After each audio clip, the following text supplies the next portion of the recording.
Hello, I'm Pastor Marvin McKenzie from Bible Baptist Church in Puyallup, Washington, and welcome to today's daily visit with God. I want to read to you out of Genesis chapter 5, verses 29 and 30.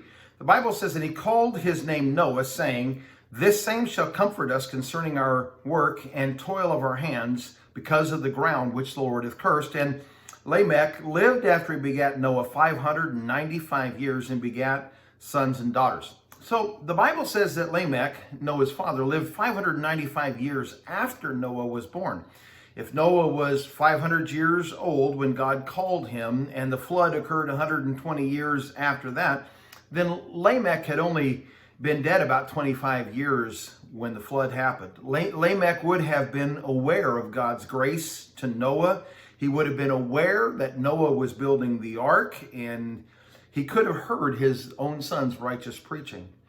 Lamech viewed Noah as the hope of the future, but could he have possibly known what shape that hope would take?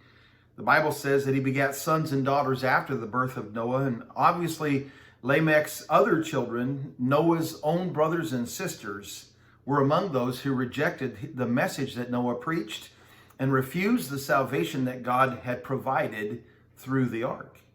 So how heartbroken must Lamech have been watching his own children choose the world rather than the ark? How sobering and gut-wrenching it must have been for Noah and his children when God shut the door of the ark and the floods burst forth. These were not strangers and neighbors outside dying. These were brothers and sisters and nieces and nephews. These were aunts and uncles and cousins. These were children who had played with in days past, and they were dying.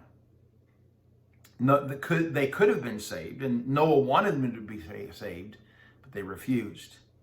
So what was Noah and his family to do? Should they have stayed outside the ark and died with them? Or should they have grown bitter against the Lord and turned against him? Or should they have gotten depressed and just stopped caring anymore? Well, what they did do is to move forward in obedience to the Lord. They were not perfect, and they each possessed a sin nature, and that nature became apparent in their children and their children's children. But at that moment, they got into the ark, they waited until the floods descended, and then they got out of the ark, worshiped God, and began to build life again. And brothers and sisters in the Lord, I'm saying, that's what we ought to do too.